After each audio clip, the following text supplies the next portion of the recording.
জয় মা জয় মা জয় মা জয় মা গো মা। রাম মন্দিরে যাই চাইবেন তাই আপনার মনের কামনা পুরা করবে। এটা টুঙ্গির দিঘি থেকে অল্প সরে আসে বড় ব্রিজ, মাঝখানে মা জাগৃত মার মন্দির।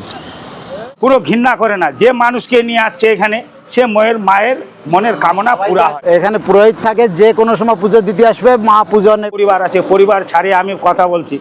মন্দির একদম জাগৃত মন্দির, সব দিন আমরা এখানে পুজো দিই। যে মায়ের সামনে পূজা হবে, হ্যাঁ সবাই আসবেন এই মায়ের মন্দিরে। ভালোবাসে, ভালো রাখে, সব দিক দিয়ে মার একদম জাগৃত মা। আমরা আসছি আজ টুঙ্গি দিঘি বড় ব্রিজ কালী মন্দিরে। এই মন্দিরটি করণদিঘি থেকে রায়গঞ্জে যাবার পথে একটি পুরাতন মন্দির। এই মন্দিরটা যখন NH-34 ছিল তখন এই রাস্তার পাশাপাশি ছিল।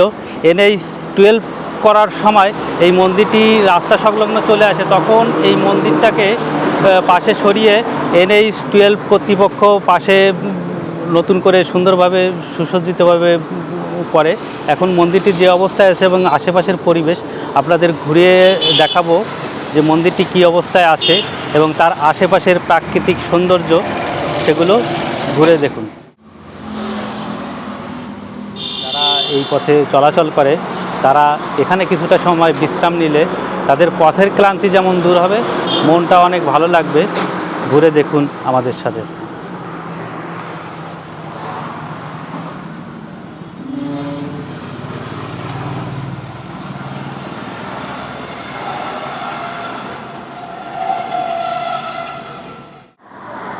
মার মন্দির একদম জাগৃত মন্দির, সব দিন আমরা এখানে পুজো দিই।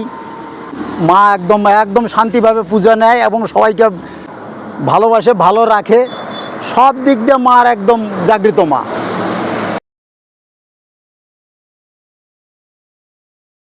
দাদু, এই মন্দিরটা কোথায় অবস্থিত একটু যদি দর্শকদের জানিয়ে দিতেন। এটা টুঙ্গির দিঘি থেকে অল্প সরে আসে বড় ব্রিজ আর এবং এখান থেকে করণদিঘি 8 কিলোমিটার, সাধনপুর অল্প আধা কিলোমিটার।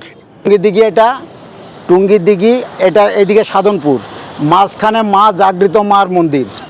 এই মন্দিরের সেবককে, তার কাছ থেকে শুনবো এই মন্দির সম্পর্কে এবং মায়ের অলৌকিক কাহিনী সম্পর্কে। আমার যতটা ক্ষমতা, আমি যেটুকু জানি, আমি যে দিন থেকে আছি মায়ের দেখছি, আমার ক্ষোভ একেবারে সেই আছে।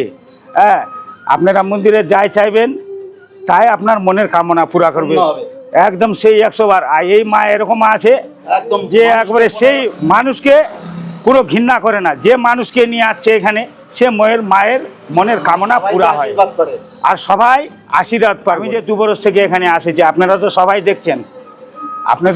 দেখছেন, যে এখানে কি আছে না আছে। আমারও তো পরিবার আছে, পরিবার ছাড়িয়ে আমি কথা বলছি। পরিবার ছাড়িয়ে যে এখানে আমি ধুলো ডিপা কী কারণে, আমারও মায়ের আশা আছে, আমার মায়ের পুণ্য করেছে, তারপরে না আমি এখানে আসে ধুলো ডিপাচ্ছি। কথা বলি মায়ের সেই দয়া।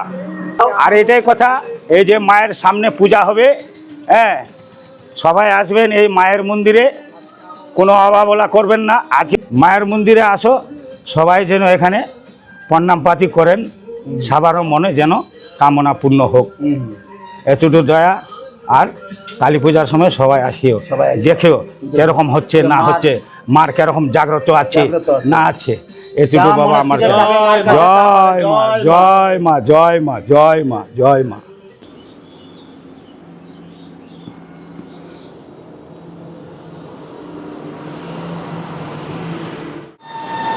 কারুর যদি পুজো দেওয়ার মন থাকে, যদি থাকে পুজো দেওয়ার, এবং মনে যদি কোনো আশা থাকে, আশা এখানে করতে পারে, মা তার আশা পূর্ণ করবে।